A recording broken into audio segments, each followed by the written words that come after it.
नमस्कार, आपका स्वागत है। दोस्तों, महाभारत ग्रंथ में मनुष्य को भोजन करते समय कुछ बहुत ही जरूरी नियम बताए गए हैं। अगर कोई मनुष्य इन नियमों का पालन करते हुए भोजन करता है तो उसे आरोग्य के साथ ही सुख, समृद्धि और वैभव की प्राप्ति होती है। शास्त्रों में बताए गए ये नियम वैज्ञानिक दृष्टिकोण से भी परिपूर्ण है। इस प्रकार से भोजन करने पर मनुष्य सभी देवी देवताओं का आशीर्वाद प्राप्त करता है। अतः आप भी भोजन करते समय इन नियमों का पालन अवश्य करें। तो आइए बिना देरी किए जान लेते हैं वो कौन से नियम हैं। पर उससे पहले अगर आपने चैनल को सब्सक्राइब नहीं किया है तो इसे सब्सक्राइब कर लीजिए।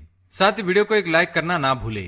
सबसे पहली बात, भोजन करने से पहले 5 अंग, 2 हाथ, 2 पैर और मुख, इनको अच्छी तरह से धोकर ही भोजन करना चाहिए। भोजन से पहले अन्न देवता एवं अन्नपूर्णा माता की स्तुति करके उनका धन्यवाद देते हुए तथा सभी भूखे प्राणियों को भोजन प्राप्त हो, ईश्वर से ऐसी प्रार्थना करके ही भोजन को शुरुआत करनी चाहिए। भोजन बनाने वाली महिलाओं को स्नान करके ही शुद्ध मन से मंत्र जाप करते हुए ही रसोई घर में भोजन बनाना चाहिए। सबसे पहले 3 रोटियां, एक गाय के लिए, एक कुत्ते के लिए और एक कौवे के लिए अलग निकालकर फिर अग्निदेव को भोग लगाकर ही घर वालों को खिलाना चाहिए। भोजन किचन में बैठकर ही सभी के साथ करें। प्रयास यही करना चाहिए कि परिवार के सभी सदस्यों के साथ मिल बैठकर ही भोजन किया जाए। नियम अनुसार अलग अलग भोजन करने से परिवार के सदस्यों में प्रेम और एकता कायम नहीं हो पाती है। भोजन का समय प्रातः और सायंकाल ही भोजन का विधान है, क्योंकि पचन क्रिया की जठराग्नि सूर्योदय से 2 घंटे के बाद तक एवं सूर्यास्त से 2.5 घंटे पहले तक प्रबल रहती है। जो व्यक्ति सिर्फ एक समय भोजन करता है वह योगी है, और जो 2 समय भोजन करता है वह भोगी कहा गया है। तीसरी बात, भोजन की दिशा। भोजन पूर्व और उत्तर दिशा की ओर मुख करके ही करना चाहिए। दक्षिण दिशा की ओर किया गया भोजन प्रेत को प्राप्त होता है। पश्चिम दिशा की ओर किया हुआ भोजन खाने से रोगों की वृद्धि होती है। चौथी बात, ऐसी अवस्था में भोजन ना करे। शैया पर बैठकर अर्थात बिस्तर पर बैठकर अपने हाथों पर रखकर या टूटे फूटे बर्तनों में भोजन कभी करना नहीं चाहिए। मलमूत्र का वेग होने पर भी भोजन करना नहीं चाहिए। कलह अथवा क्लेश के माहौल में भी भोजन करना अनुचित माना गया है। अधिक शोर शराबे के स्थान पर भी भोजन करना उचित नहीं। पीपल एवं वटवृक्ष के नीचे बैठकर भी भोजन नहीं करना चाहिए। परोसे हुए भोजन की कभी निंदा नहीं करनी चाहिए। खड़े खड़े भोजन करना भी अनुचित माना गया है। जूते पहनकर या सिर ढककर भी भोजन नहीं करना चाहिए। आइए अब जानते हैं भोजन कैसा होना चाहिए। बहुत तीखा या बहुत ही मीठा भोजन नहीं करना चाहिए। किसी के द्वारा छोड़ा हुआ भोजन भी कभी ग्रहण नहीं करना चाहिए। आधा खाया हुआ फल, मिठाइयाँ आदि फिर से नहीं खानी चाहिए।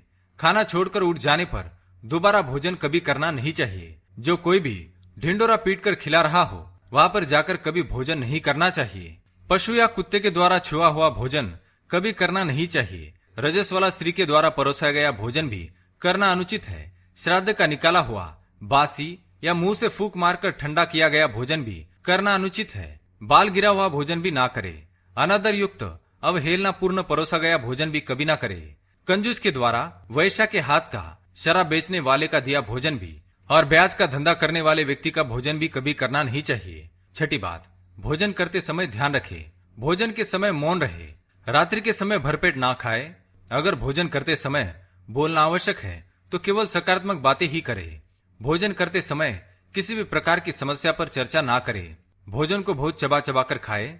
सबसे पहले मीठा, फिर नमकीन और अंत में कड़वा खाना चाहिए। थोड़ा सा भोजन करने वाले को आरोग्य, आयु, बल, सुख, सुंदर संतान और सौंदर्य प्राप्त होता है। सातवीं बात, भोजन के पश्चात क्या नहीं करना चाहिए। भोजन के तुरंत बाद पानी या चाय नहीं पीना चाहिए। भोजन के पश्चात घुड़सवारी, दौड़ना, बैठना, शौच आदि प्रकार के कार्य नहीं करने चाहिए। भोजन के बाद क्या करें। भोजन के पश्चात दिन में भोजन करने के पश्चात टहलना चाहिए और रात्रि के समय 100 कदम टहलकर बाईं करवट में लेटना अथवा वज्रासन में बैठने से भोजन का पचन अच्छे से होता है। भोजन के 1 घंटे के बाद मीठा दूध एवं फल खाने से भोजन का पचन अच्छी तरह से होता है। भीष्म पितामह ने अर्जुन को दिए महत्वपूर्ण संदेशों में कहा गया है कि जिस थाली को किसी का पैर लग जाए उस थाली का त्याग करना चाहिए। ऐसी थाली विष्ठा के समान त्याज्य होती है। भीष्म पितामह कहते हैं कि भोजन के दौरान थाली में बाल आने पर उसे वहीं पर छोड़ देना चाहिए। बाल आने के बाद भी खाए जाने वाले भोजन से दरिद्रता का सामना करना पड़ सकता है। भोजन पूर्व जिस थाली को कोई लांग कर गया हो, ऐसे भोजन को भी कभी ग्रहण नहीं करना चाहिए। इसे कीचड़ के समान छोड़ देने वाला समझना चाहिए। भीष्म पितामह ने अर्जुन को बताया कि एक ही थाली में भाई भाई भोजन करे तो वह अमृत के समान हो जाती है। ऐसे भोजन से धन धान्य, स्वास्थ्य और लक्ष्मी की वृद्धि होती है। भीष्म पितामह के अनुसार पति पत्नी को एक ही थाली में भोजन करने को निषिद्ध माना गया है। भीष्म पितामह के अनुसार एक ही थाली में पति पत्नी भोजन करते हैं तो ऐसी थाली मादक पदार्थों से भरी मानी जाने वाली होती है। पत्नी को पति के भोजन के उपरांत ही भोजन करना चाहिए।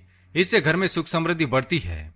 तो दोस्तों, ये थी वो महत्वपूर्ण बातें जो महाभारत में बताई गई है। अगर ये जानकारी आपको पसंद आई तो वीडियो को लाइक करें, कमेंट में जय मां अन्नपूर्णा अवश्य लिखें, साथ ही चैनल को सब्सक्राइब करें ताकि आप ऐसे आध्यात्मिक जानकारी वाले वीडियो देख सके। धन्यवाद।